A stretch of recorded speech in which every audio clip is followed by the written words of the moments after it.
who were uprooted from South Africa. Some, David, has spent up to 20, 25 years. And like he said, they have had businesses. Some have established their own businesses. Some have married and had families. Some have had very stable relationships in South Africa. And all of a sudden, they have to be uprooted. That's a very painful thing to go through for anybody. So imagine spending 25 years of your life establishing something, and then all of a sudden you are uprooted. David, if you are not strong, it can destabilize you forever. So it's a significant trauma many of them have gone through, and I sympathize wholeheartedly with them. And I also want to take the opportunity and join him to commend the government of His Excellency President Mahama, and especially highlight the important, tenuous and progressive role the Foreign Minister, Honorable Samuel Okudzeto Ablakwa, has played. He's making the strides.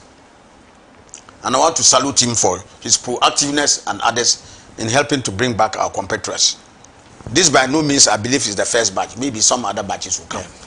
But David, we have to say it here and be very fair-minded. Because you mentioned Malema, that he seemed to have changed. David, I have a recording here, and I wish Pan Africa would play it, of Julius Malema. I'm very proud of this comrade in South Africa, who is one of the foremost progressives on the African continent. David, the latest he has said on this particular matter, he asked South Africans a fundamental question, that after labeling Ghanaians as taking their jobs, as doing all the things you have done, after labeling Nigerians the same, and driving them now out of the country, has that action culminated in the creation of a single job? That's why he asked the South Africans. He went to like a rally and met some of these people who are involved in this thing and asked them, after you have chased out the Ghanaians, after you have chased out the Nigerians, after you have chased out the Zimbabweans, will that create a job for you? And since you have embarked on these actions, which of those actions has created a single job? He asked them. And he told them, you don't want to go and learn any skill. A lot of you are unskilled. How do you get jobs when you are unskilled? And that many of them let take their time and passion in drinking. This is Julius Malema addressing his own South African people and telling them to get to the root of the problem. And that getting at their fellow Africans, that the worst thing an African should do is to look another African in the face and mete out violence to him. These were his words. I will give you the tape.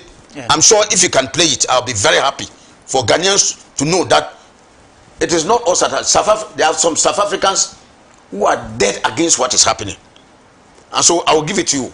Your studio people can come and at least in the break they should play for Ghanaians to see. So very, very progressive to the core. I am disappointed about the actions of the Cyril Ramaphosa government. The President Cyril Ramaphosa has condemned, no doubt, condemned what is going on, but has not taken action. So mere condemnations alone are not enough, because it is on the responsibility of the government. It is the duty of the South African government. What about, before you go to the President, what about Malema's assertion that the action taken by government to evacuate the Ghanaians was unnecessary? You see, David, I understand him coming from a context.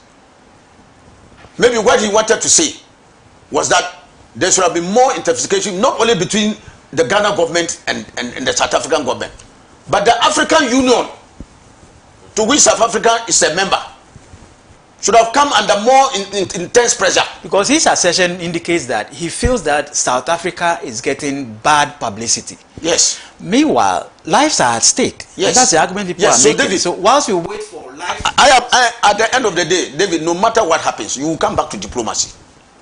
Not two ways about it. Even Trump, who has been so brigand in some of these things, in the end, if you even go to war, you will come back to diplomacy to solve the problem. So what he's saying, from my understanding, is that intense diplomatic efforts would have been needed before we do the evacuation. Not because that's what he thinks. Not before, because the situation actually demanded an evacuation. But what I understand him to mean that the diplomacy should have been more intense even before even getting to where we have gotten to now. Even a deadline. You understand what I mean? They gave deadline, yes, and so, now they are even targeting 30th June. So that's why I'm telling you that. That's why I'm telling you that the responsibility is squarely on the shoulders of the South African government. That you cannot have a government in place and fringe elements are giving ultimatum to people who are resident in your country. You cannot allow that to happen. No government can sit idly and allow fringe elements to run riot, to impose deadlines on people who are legally, because many of our competitors living in South Africa were living there legally, not illegally. Okay, so that is where I understand you. But take it or leave it, David. I'm telling you that Julius Malema is one of the people on 24 hours a day, 7 days a week, 12 months a year. I will vouch for his progressive nature and his decision to get Africans together. He has spoken eloquently and clearly that even the borders that we have in Africa should be torn down for people to move. Let there be free movement of African people across the globe. That is the best way to integrate Africa. So I'm not sure that, in all honesty, we should be cast any aspersions on Malema. He is one person in the midst of this crisis who has stood up. Maybe he got it. Maybe and I'm sure that people think that he got it wrong this time. No. I'm saying that after this, play this tape. This one is still about 2 days, yesterday or 2 days ago. Okay, you will hear him chastising any person attacking an African. Right. Okay, so David, let's get the record straight. But I am pained that this should be happening in South Africa of all places to African people. David, those who have been at the forefront in the dismantling of the obnoxious apartheid system has been Africa. And that is one area I will salute the continental zeal and unity that Africa exhibited towards this evil racist system that was in place. Nigeria, he just mentioned, Nigeria has been at the forefront, big brother, in mobilizing resources and diplomatic and other means to put pressure on the dismantling of apartheid. Ghana has been heavy, and I'm very disappointed that people like former President Zuma and his party, in fact, there are people who are saying that the MK party of Zuma, these fringe elements, that the majority of them are coming from his MK party, who are perpetrating this acts of violence. And I haven't heard one word from former President Jacob Zuma to condemn, and not only condemn, but as leader of the MK party, to rein in these fringe elements and stop them from running a riot. Or maybe perhaps he's speaking to the daughter. The daughter is Jacinta. Yes, who is leading march to march. So I'm just indicating to you that for somebody of Jacob Zuma's stature, a former president, and not a former, one of the people who have enjoyed the largest of African support in the days of apartheid was Jacob Zuma. Yeah. He had been in Ghana, he had been in Nigeria, and these countries have mobilized massive resources and support for the ANC, of which he was not too long ago a leader and president of the Republic of South Africa. So for him to sit down and see some of these people, including elements in his party, visiting unprovoked mayhem on innocent fellow Africans, it's an indictment. And my understanding is that an election is coming soon, yeah, and it's part of the internal electoral politics. And that's why I say I want you to play the tape of Comrade Julius Malema, because he says that it's an attempt to catch votes, and he and his economic freedom fighters are not interested in the votes of such people. If it is to get votes for them to do what they are doing, he doesn't like any of their votes. I can hardly see any politician who will go and look somebody in the face and say, for what you are doing, I condemn you in no uncertain terms. Right. If it means that I don't even want your vote. Right. That is why I'm saluting Julius Malema. But I'm saying that I'm disappointed totally in Jacob Zuma, and I'm very disappointed in President Cyril Ramaphosa in taking action. Yes, he has condemned it. That's very good. But I think the condemnation is not enough. What do you think will suppress it? Government action. I think that the government must take its responsibility. Arrest, prosecutions of the said figures who are leading, or what? In a democracy, people have a right to express their opinions, and actions. But when certain actions threaten the liberties and fundamental human rights of others, you stop those elements who are perpetrating that thing in the name of exercising their democratic rights, because you have gone far. Your rights should not infringe on the right of another person. Right. So if their rights are now threatening, and in other cases people have received beatings and even the threat to their lives, the government has a bounden duty to act to stop those elements. The SA government has issued that the deadline is 30th, and the indication is that they are going to unleash the military. Yes, David, that's what I'm saying, that when people are violating the law with such impunity and threatening the lives of people, you don't give them ultimatum. You act. You are going to give them ultimatum when they have visited mayhem and perhaps even killed some other people. What ultimatum are you giving them? You crash. You go send the forces there. If they are not amenable to persuasion, you crash them. That is the way governments act. Right. Governments don't please fringe elements who are bent on visiting mayhem on others. They are not. When they are not amenable to wise counsel, or they are not amenable to persuasion, you crush them. And especially in protecting. Now we are complaining that South Africa's image is being damaged outside. South Africa standing in the eyes of a lot of Africans who supported the anti-apartheid struggle, who contributed resources, diplomatic, even residents. David, you are aware, there's hardly any South African leader who did not seek asylum and was living in Ghana here. I can mention from Mandela, Thabo Mbeki, Govan Mbeki, even Jacob Zuma. All of them, at one time or another, have been in other African states. Right. So the last person any of them should be visiting anything is on a fellow African. And like I said, they are scapegoating, because the African people who are there are not the source of your problem. And David, I once again come to this tape. Play it. Please you hear Malema saying that there were some Ghanaians or some other people who were there who created jobs and even employed South Africans. There's somebody who employed 5 people. Now you have closed down his shop or her shop. They've taken over. And you have done that. After you've done that, how many people have you employed? The 5 people have been sent home. They don't have jobs now. Plus the person who was employing and paying taxes and doing this for South Africa. Right. What is the benefit of your action? And so you call them unruly elements who must be brought to task. David, play the tape. So I am saying that South Africa is unfortunate decision is because of the dire economic situation many of the black people live.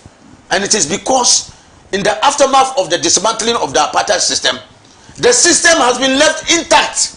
David, right. In a country where 70 or over 70% of the wealth of the country is in the hands of about 70 or 30% of the population, David, that manifestly unjust system, if it's allowed to go on, you look at the situation where about 60% of the best land is in the hands of a few 13% of the population. So these kinds of things are those that are fueling the anger. But instead of addressing the thing, David, they are turning their attention on the weaker element. So that's why people say that there's a saying that if a coward sees a man he can beat, he becomes hungry for a fight. You see, because the weaker element are to visit it on our fellow Africans. I'm not a racist, but God forbid.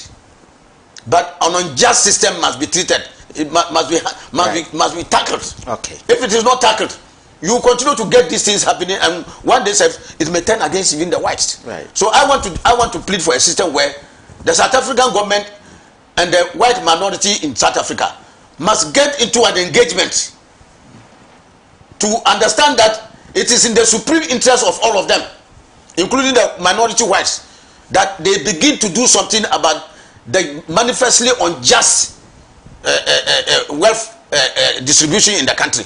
Right. Because if it is not done, and the country explodes wider, even they cannot have the opportunity to enjoy the wealth that they are enjoying. So if they do it under a democratic dispensation, with a very civil means where all of them would agree for something to be done to tinker with that unequal situation, I believe it will create more opportunities for more South African youth to be employed, and for some of these pretexts to be taken away. Right. If we don't do that, David, I'm sure that this madness, because I don't see any sense in what is going on now. This madness must be brought to an end through that kind of civil engagement. Right. So that the economic and historical wrongs that have been meted out to the majority black people over the years are righted. And South Africa return to sanity. Right. Now, a press release has been brought to my attention. Earlier on, I gave the indication during the program that Cambodia had also issued certain instructions to foreign nationals to leave. But a press release from the General Department of Immigration of Cambodia has released a press clarification on the said matter, and because I made mention of it, they said illegal immigrants. Yes. So if we can project that press release just to the attention of the public, says the General Department of Immigration of the Ministry of Interior of the Kingdom of Cambodia has the honor to inform the national and international public that the General Department has observed that recently certain websites with the addresses, okay, so he quotes the addresses, and so 2 addresses published information in English stating Cambodia orders Africans with expired immigration waivers to leave by May 31st, 2026. The General Department of Immigration of the Ministry of Interior of the Kingdom of Cambodia wishes to clarify that the information published on those websites is completely untrue. And then they go ahead to say to obtain official information, the national and international public are requested to visit the official website of the General Department of Immigration, and then it quotes the site, or make direct call for further information. As informed above, may the public please be informed accordingly. All right, so it was issued in Phnom Penh, 29th May, that's today, 2026, General Department of Immigration. So that's from the Kingdom of Cambodia. They are refusing that. They've not issued any statement asking, foreign nationals, those with immigration papers who have expired so far, to leave that country. Yeah, so David, I was just going to add that I salute what Ramsey is saying, except that I want to beg him to proceed with some degree of flexibility and caution. On the petition side, I am by no means disagreeing with his method, but I'm saying that, you see, David, you must stagger your actions. You see, there are certain things in the world of diplomacy and international relations where you don't play your last card. Our last card is to go headlong, like disinvestment campaign, tackling South African businesses, do those kinds of things. Those are the last cards, in addition to the civil diplomatic relations are decent. So I'm saying that in as much as whatever pressure is needed to get the South African government to wake up to its responsibilities is welcome. I think that we are not there yet. We need to move on. Briefly. But I mean, I appreciate what Honorable ABF is saying. But my concern is that our people have been brought home, back home. They've left their businesses. If the South African government allow diplomacy, somebody will say wiser to call for a compensate the affected Ghanaians who are back home. If the South African government, that's why I said that if the South African government, which I do not think they would never, because let's look at the numbers in South Africa today we're dealing with. We're talking about 3,000 Ghanaians. What about the Nigerians? What about the Mozambicans? What about the Zimbabweans?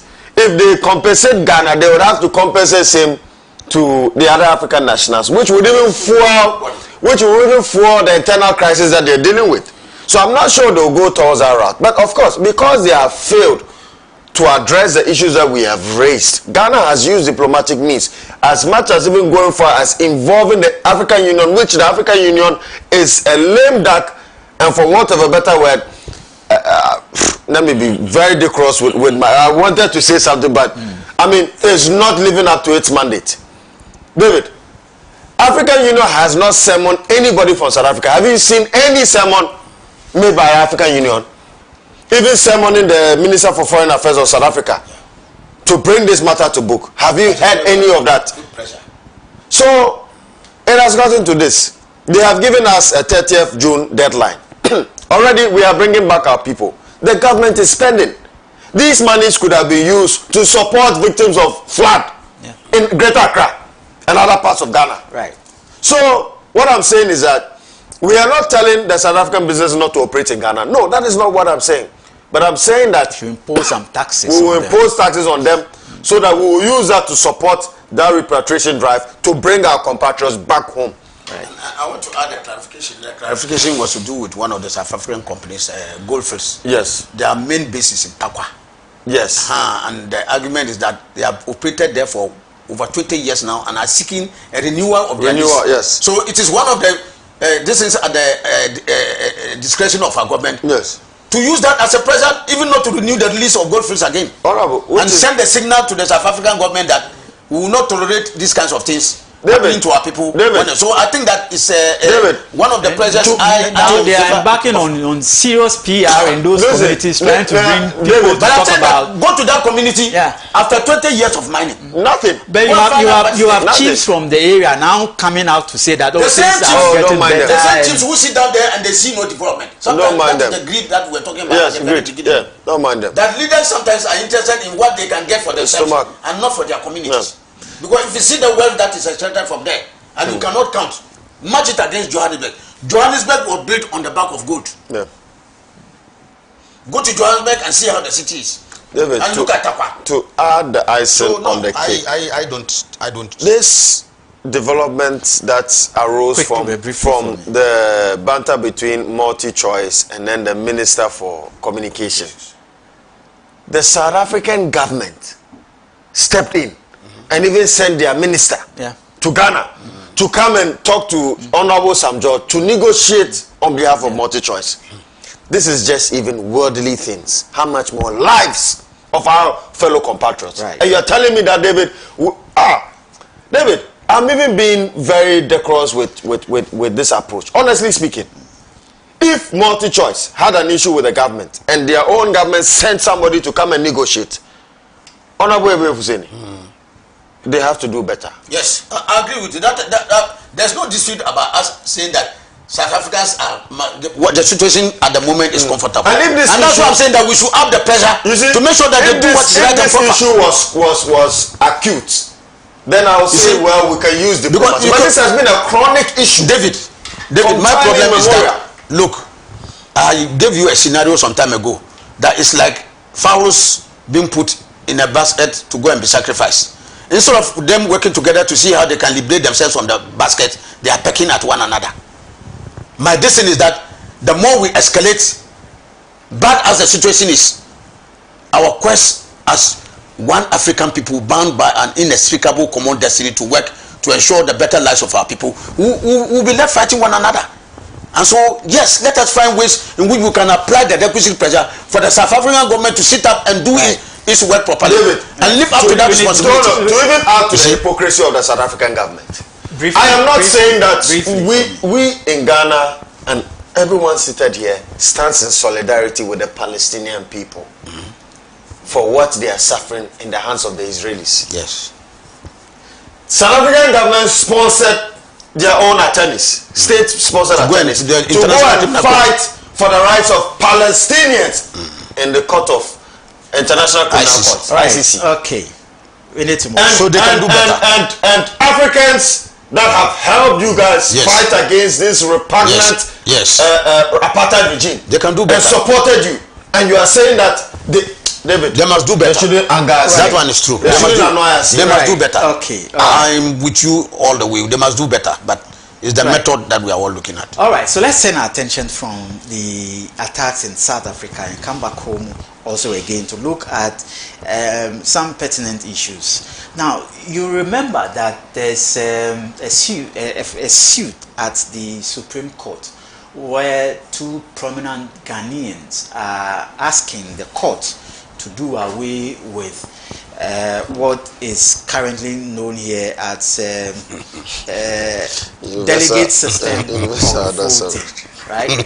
So the suit is against asking the Supreme Court to scrap that delegate system of voting, and it's huge, right? It's huge because it affects, at the end of the day, whatever decision is made will affect the political landscape, it will affect our constitution and the rest, because some laws, I'm told, would also have to be amended. So it's a huge decision that is awaiting, clarity from the Supreme Court of Ghana. What we know by the delegate system is that a few are selected, okay, amongst the entire membership of a political party. So let's say the NDC, the NPP, right? So they have a delegate system where a figure of membership are allowed to go and vote to decide, let's say, parliamentarians, go and vote, let's say, the flag bearer for the said parties.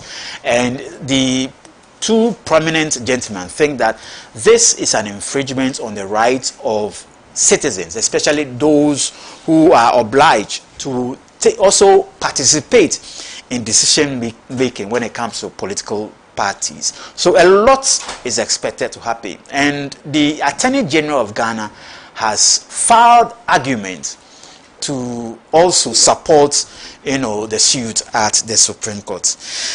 Alaji, let me start with you on this one, since it involves parliamentary proceedings. I'm told this has to go to Parliament after the decision. If the Supreme Court upholds, the cry or the plea of the two prominent Ghanaians, I'm talking about Professor Kwabena Professor Frimpong Boateng and now Dr. Nyao Tamaklo, two prominent Ghanaians, all members of the opposition New Patriotic Party. What do you make of this? Let's look at the merits and the demerits of the case. David, when you see a bandicoot out of his hole in the daytime, there has been an invasion down there. There has been a hue and cry, and David, it didn't start today. It is only today that the matter is now being referred to the judiciary for action. But I can tell you without any iota of doubt that what is happening in respect of the court action is to stem the tide of what many have referred to as a system that has been now so corrupted that it still plays the vital role of electing the top leadership of this country. David, I'm sure you are aware that the delegates don't just elect leaders maybe at the parliamentary level and also the presidential level, at other levels, but at the presidential level, where the person ultimately may rise to a general election and become even the president of this republic. So their role is crucial in our democratic process, because in the two organs of government, that is the legislative organ and the executive organ, the actions of this determine the fate of this country. Yeah. Both in parliament, delegates through their power they hold can make who becomes a member of parliament of an area, can make who becomes the president ultimately of this country, across all the political parties, from our great party the NDC to the trouble-ridden MPP today and the emerging United Party and others. Delegates are those who ultimately hold the trump card. And David, even until the recent expansion, you don't have, for the MPP, I think it's even 5 per polling station. 5 people at a police station.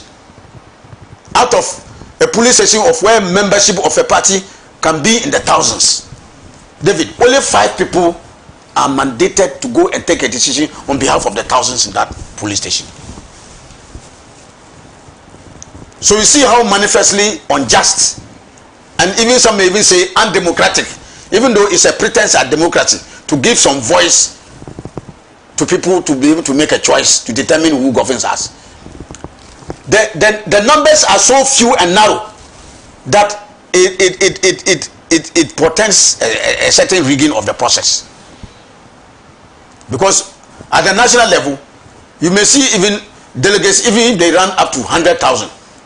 David, you have millions of membership of that party.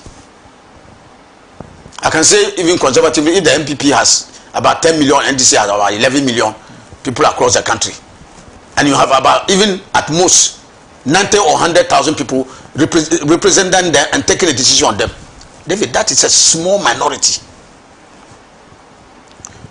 So the answer then has been, how do we extend the bounds of our democratic experiment to ensure inclusivity, to ensure that the overwhelming majority of the membership of parties take part in decisions as to who will lead them, whether at the parliamentary level or the presidential level.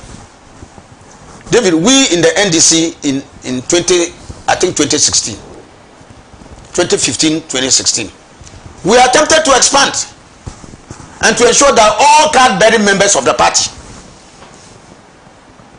at the police station level, at the branch, ward, electoral area, all registered members who have paid their dues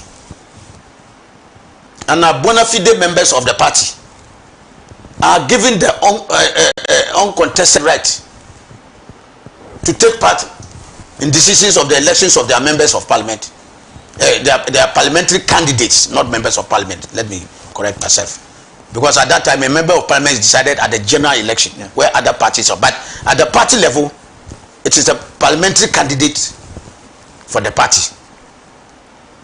David, I can tell you, you know, in the aftermath of our defeat in 2016, there was a Kwesi Botwe committee that went around to collect views and decipher why we lost so badly in the 2016 election.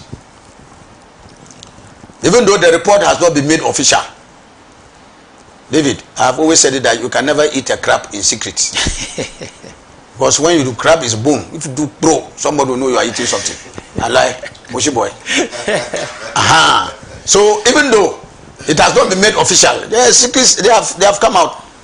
Snipers of those things have come out, and one of the areas that was cited as reason for our defeat was the delegate system we used when we expanded and allowed people to get it. It is alleged that, or it is, if you are going by the report, established that it created a lot of acrimony, and in fact allowed even members of other parties to infiltrate. Now, David, if you open up to that process, an MPP member or MPP members who are desirous of making you lose an election, they can come to your primary and register. Because now that we are making the cards open, that has been the excuse. Yes, that's always been given by all the political parties. So, David, I'm just telling you why the difficulty has existed with this thing, and the end you will come back to the same discredited old delegate system you are talking about. Because the view is that your opponents can still infiltrate that process, register in your area in numbers, and pick a very unpopular candidate, both at the parliamentary level and the presidential level, so that you will lose.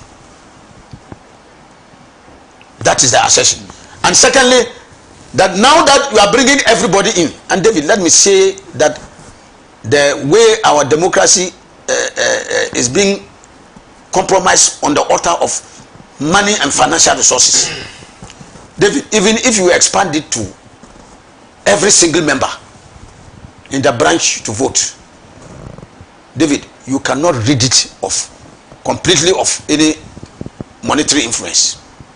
Then what it opens the door for alleged corruption, right? Not alleged, blatant corruption. Because now if I was using 5,000 and it's expanded, now I have to look for, let's say, 10,000. So David, that is exactly the point I'm trying to make to you, that what will simply happen is that now that everybody is a voter, they will simply, some of them will sit down and wait for you. You have not yet come to our ward, and when you come, instead of 5 or 10 people, now in our case in the NDC, we have 9 per branch who vote. With the expansion from the 7 that we had, 2 more people were added as 2 other members in the branch. So instead of 9, you may go and face 400 people. The cure was supposedly to ensure that because the numbers were low, they are prone to corruption. Okay. So you have to come and see. You have to come and see 9 people. So that is easier to manage. Now you go there and 400 people are waiting for you. David, what happens? The impression is created that the 400 people, you cannot influence all of them. So the tendency would be for them to do what is right and proper and not fall prey to the monetary influence that you have. But David, I am telling you without any doubt, I've been in the constituency before, and we have many MPs will testify and tell you that even that you are likely to run against even a worse problem of getting more material resources and finances to be able to handle the matter. So the people get a government they deserve. So if even at the grassroots level you are prone to these corrupt influences that are coming up, David, what is going to happen? It's going to be a big problem. So until we ourselves get a different mindset, a better mindset, a mindset that we are sending people there in the interest of our own development. Because David, there are some situations where people cry that, oh, ever since we voted for our MP, we haven't seen him. Or since we did this and that, we haven't seen development in this area. David, if we anchor our actions on, we are voting for you because we want you to come and develop us, we are not taking a peso from you. And when you fail that mandate, we will boot you out. David, that's when you'll be solidly anchored on the pedestal of working to enhance our democratic process.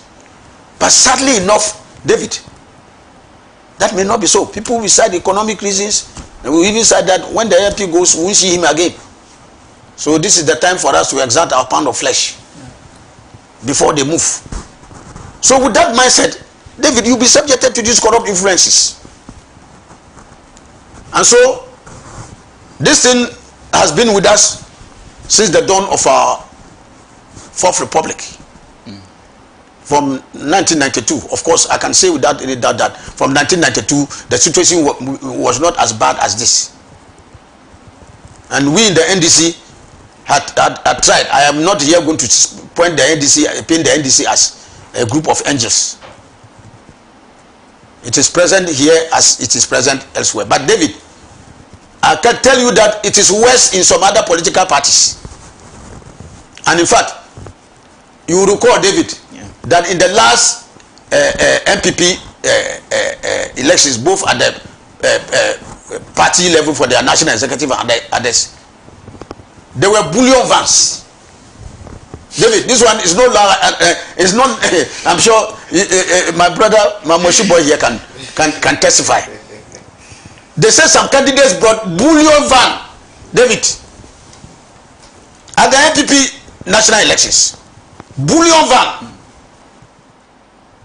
And what people carried away, David, they are now carrying 32, 48, and now even here now they have enlarged the side now 60 each.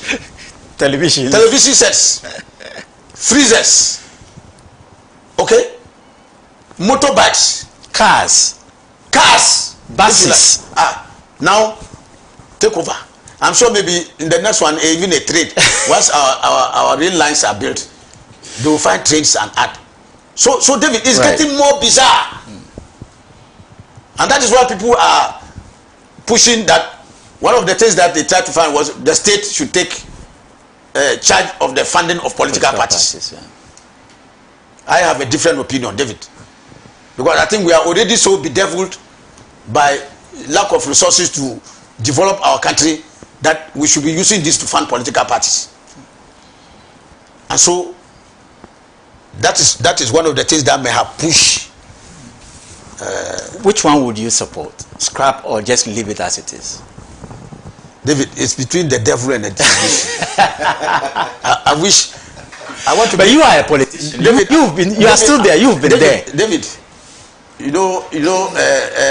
Sometimes the medicine man is reticent in taking his own medicine. You remember I asked you a question here, and instead of answering it, you decided to parry the decision. So I'm going to take a leaf from that. This question, David, I'm not going to answer you.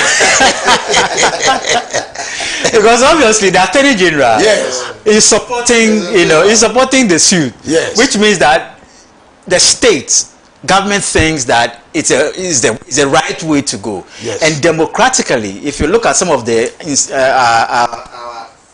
constitution about people's democratic principles, democratic principles, it endures on the state to ensure that people's rights and things are not taken away from them. But the delegate system seeks to do just that, where a chunk number of membership are denied the right to choose who they prefer to lead, the various political. So it should become a source of worry to you as a politician. So David, clearly, the Attorney General has... And issues about monetization, you've talked about that. A key member of government must be interested in expanding the bounds of our democratic process, in giving more people access to decision making, in ultimately who are going to be our leaders, whether at the parliamentary or the presidential level. So it is in the interest of government to work towards expanding that. And you can understand maybe that is why the Attorney General will want to support that process, to open up. So then one can say that your party supports the move. Yes, I have told you that we have done that before. Right. So why are you running away? Yeah, David. It's the owner of the house who knows where the roof is. Because you have gone into it and you saw what it did. Like I said, it is being said that in the Kuchigwecho report, one of the reasons cited for our defeat in 2016 was allegedly traced to this system, they said. Even though there are people who feel that may not be wholly true, and that even from then, if we had continued with that expansion process, then I think we would have gained some more credibility, and as it gains more credibility, the monetary influence will be toned down. But David, it's a very debatable issue. Right. Whether if you simply expand it, it will take away the expenditure we are running away from. There are people who even feel that we even made the expenditure worse. Yeah. So you see, it's like holding a tiger's tail.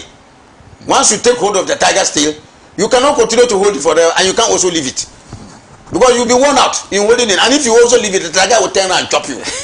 So it's a very dicey issue. It's for us as Ghanaians to. But for me, David, the answer is not about the electoral process. The answer is about the mindset of we Ghanaians. The mindset of people who are going to constitute themselves as delegates.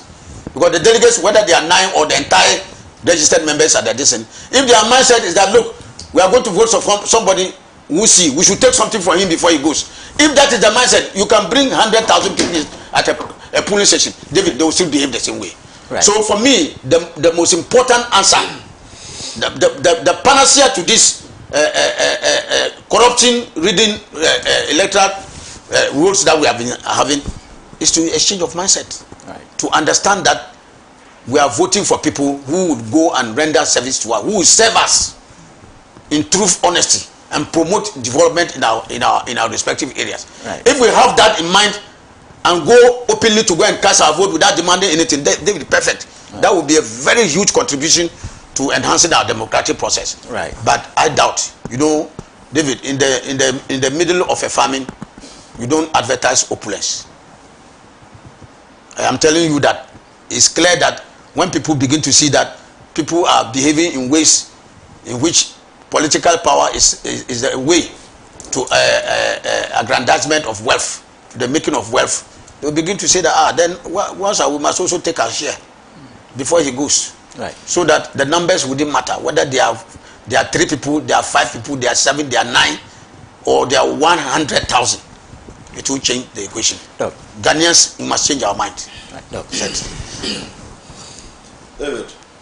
Our advice, let's be mindful of the timing, because I want us to look at the other issues before we rise. Very important one, the flooding, and then the audit report on the 13th African Games. I believe we've all been talking about the 13th African Games.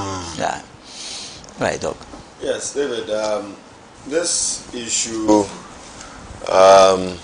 has its pros and cons. And let me comment Dr. Nyaho Tamaklo and indeed our very own Honorable Kobna Frimpong Boateng, former Minister for Environment, Science and Technology. David, the adoption of universal adult suffrage in neutralizing the effect of monocracy in the delegate system in electing hierarchies of various political parties is a very important subject that we need to really tap into and inquire further. I have been an adamant advocate against the monetization of our internal party elections. And you can quietly tell that since the ages of our Fourth Republic till date, we are getting worse and worse. And of course, the Public Accounts Committee and then the Auditor General's report is also getting worse and worse. It is coterminous to the voting, the internal election processes of political parties, and then that of also their governance and mismanagement. Yeah.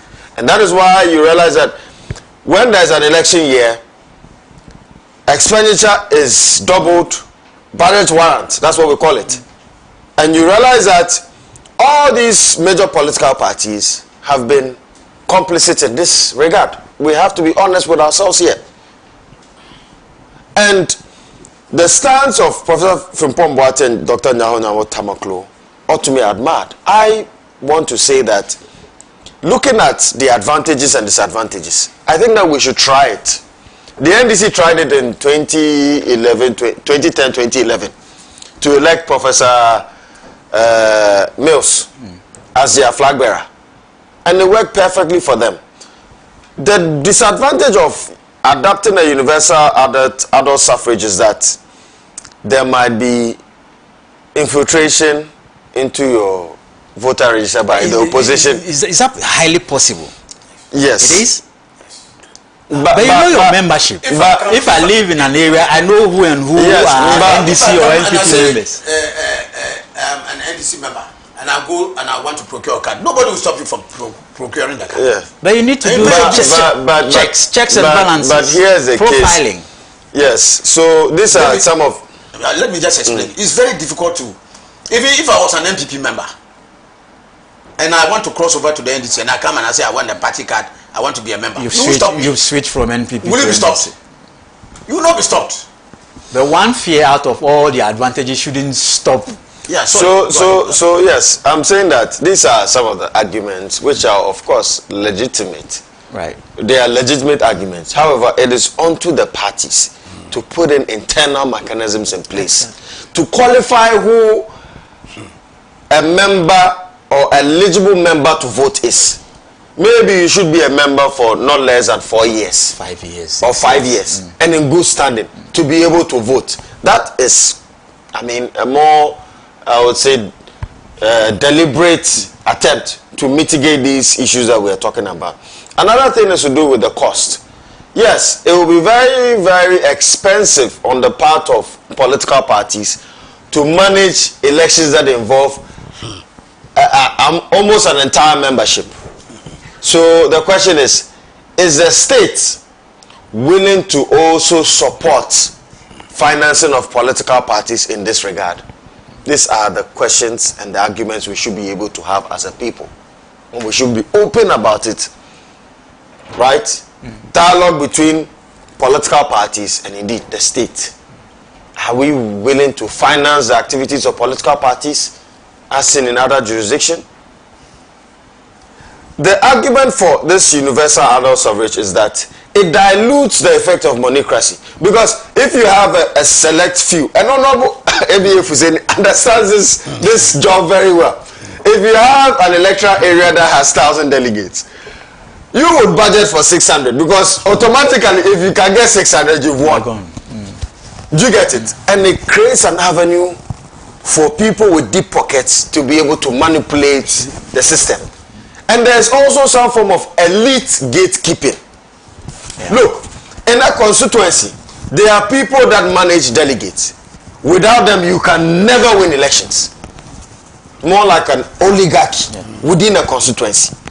And so that brings about all these issues of whether or not the processes are democratic. Because democracy in itself means that the freedom with a sound mind to choose a preferred candidate. You understand what I'm saying? So, David, these arguments for I am for the universal adult suffrage.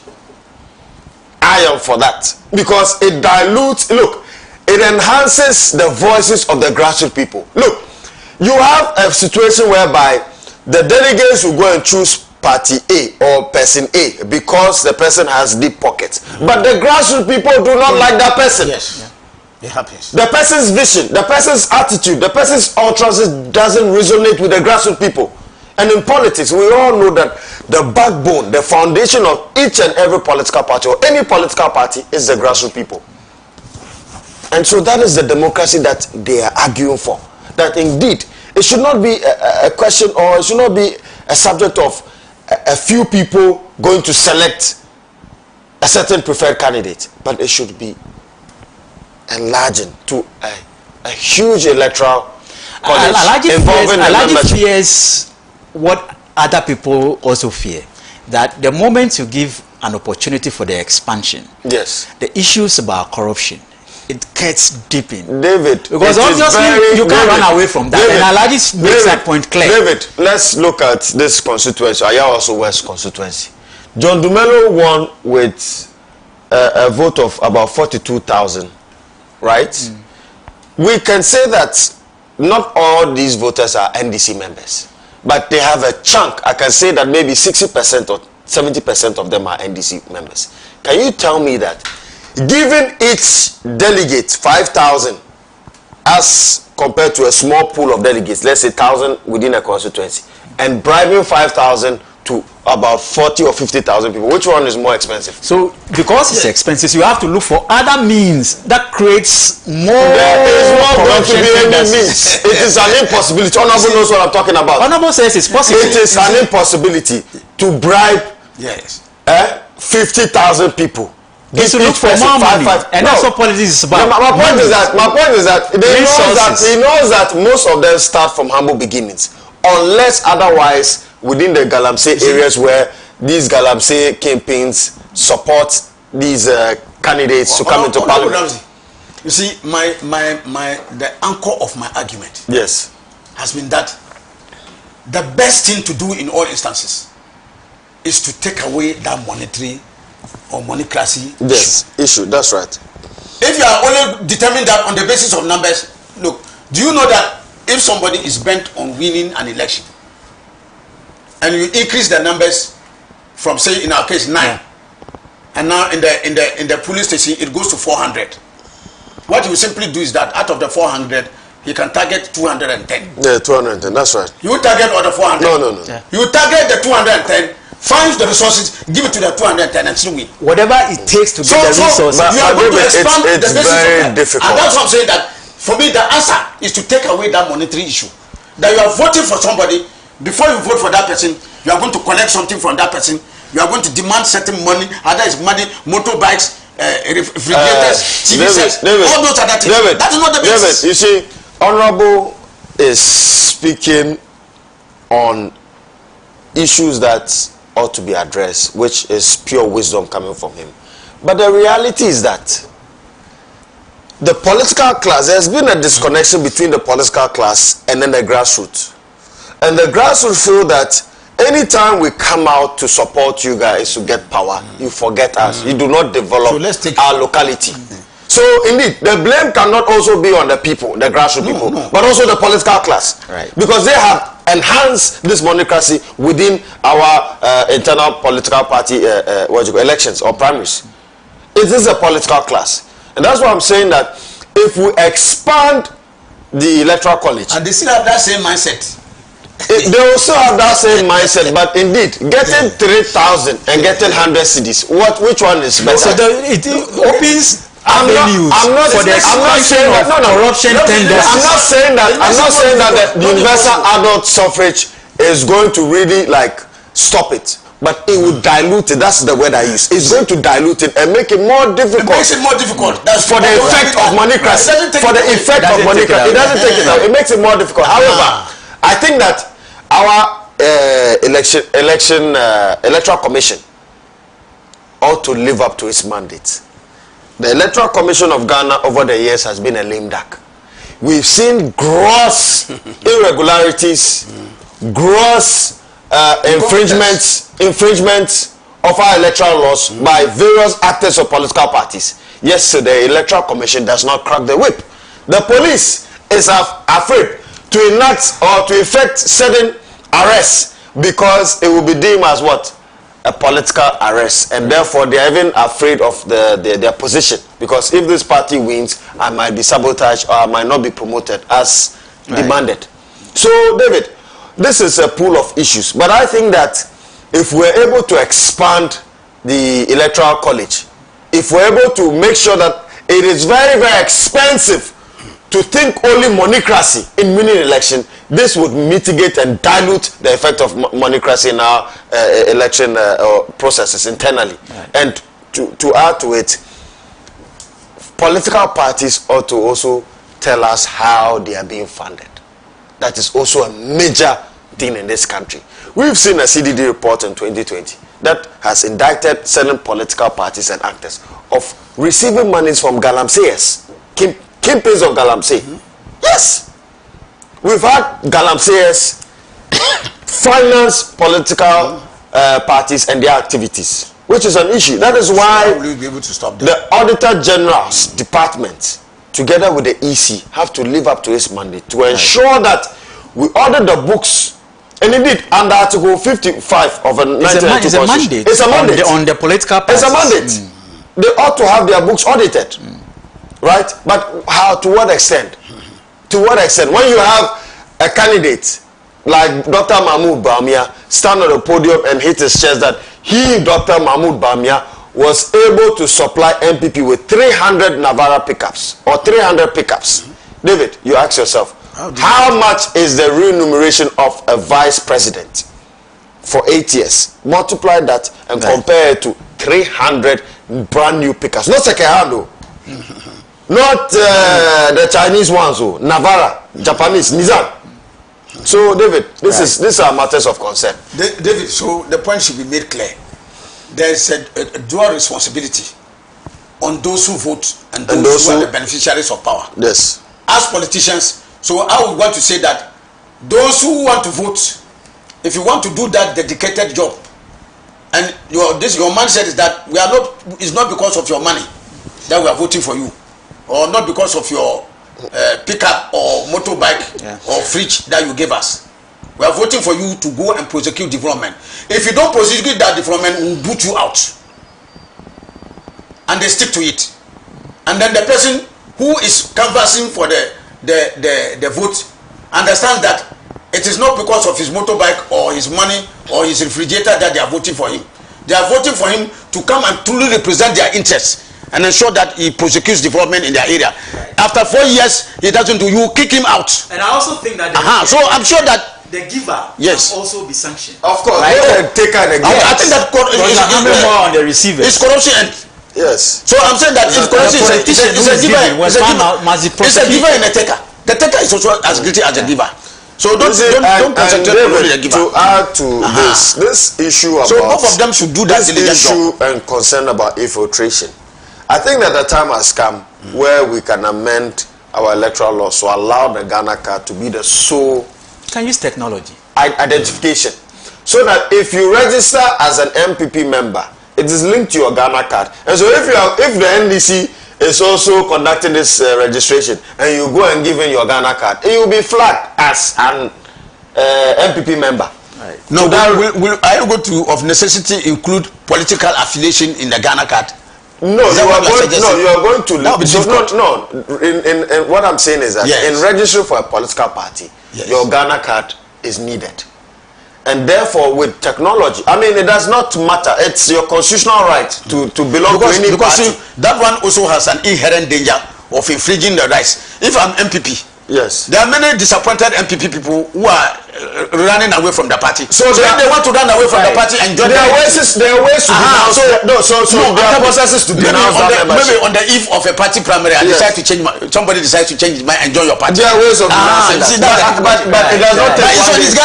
It does not take one day to register a party member. So it's a process. So it's difficult. It can be done with technology. I think before we go, because this is very, very important, I want us to spend like two minutes on this. Yes. On the flooding issues. I don't know where your areas are, but it looks like Accra is gradually going underwater, and we are told there will be more rains coming in. Alaji, let me start with you. In about 2 minutes. David, you are asking me to flog a dead horse. No, but the thing is that I'm sure next year we'll come here and come and talk about the same issue. But David, who is to blame? Is that not what I just said? If you flog a dead horse, will you wake up? No matter how hard you flog it, will you wake up? So David, Accra and perennial flooding every year is like accusing a dog of barking. Should it be so? So I'm saying that fine. The geographical fact first and foremost is that Accra is low lying because it's closer to the sea. That is the lowest point that you can see. So generally we have a geographical problem to deal with, and you may need an infusion of technology and others, because there are places in some parts of the world where they are very low. If you go to the Netherlands, some other places, but they use technology to try and do some few things. But a lot of it, David, is indiscipline. You see a road, you see a drain being done, and somebody comes to build across the drain. Water can never be stopped. You may make all the attempts to divert it. When it gathers the strength, it will find a way again. But the level of indiscipline we have in our society, it goes unchecked. Our district assembly authorities sit down and they see a structure going up in the wrong place, across the road, across the drain. They issue sometimes the permits. Yes, sometimes you see people say that they want the revenue more than doing the right thing. And so in that kind of undisciplined, if there's heavy rain, where does the water flow? And once the water hits a block, it may go back again before it gathers this and comes back again. And in going back, what does that mean? That's coterminous with flooding. And so you do that, and after every year, maybe the assembly is condemned, and then people just come and break one or two structures and leave it. And so the thing is for us to rigorously enforce our bylaws, assembly bylaws on building and all those things. The government has lame dark attitude. Sometimes, David, part of our thing is our culture. You see that people come, we are all one people, we are this, and you are coming to break where you live in the society, you come and break. Where people refuse to think and exactly. reason. But that's what I'm telling you, that's the kind of society we have. When you start cracking the whip, people will tell you this man is a wicked man. And you will not get your votes, isn't it? You know that. So David, you see the kind of society. That's what I'm saying. Right. Sometimes the society gets the kind of government it wants, because some of these things that somebody rigorously wants to find a decent. Right. And people will tell him that because he's doing what is right and proper. You see people saying all sorts of things, but in the long run, it is in the supreme interest of those society that those kind of hard decisions ought to be taken. Right. But you see our own people up in arms, saying that you are not pragmatic, you are not sensible to anything. With votes. And even David, look at those sometimes selling on the roads and others. Yeah. I understand that the situation is difficult and people are trying to act out, but certain things ought to be done right. You do it now, and the whole chorus of criticism will descend on you, even including from your own party. No. So it's difficult. How do we avoid coming back next year to discuss this same thing? What should government and citizens do? Quickly, in about 2 minutes, please. David, The flooding situation, let me commensurate with the victims of these flooding. Not those that built in waterways, illegal occupants within waterways. Let me commensurate with other victims, especially people in the Ayawaso Central Constituency, right? The Ayawaso North, East, and others within the Kaswa Stretch, Weja. Indeed, we've seen how they've lost a lot of properties. Thankfully, I have not heard any fatality yet, but I hope that they should move away from these waterways and go and occupy certain safe zones for now, because we are not out of the woods yet. David, the reason why we're seeing issues with flooding in Accra is as a result of corruption and mismanagement, number one. Number two, failure of our spatial planning department to plan our cities very well, and corruption within our local government system, that the assemblies ought to crack the whip and ensure that people do not build within Ramsar sites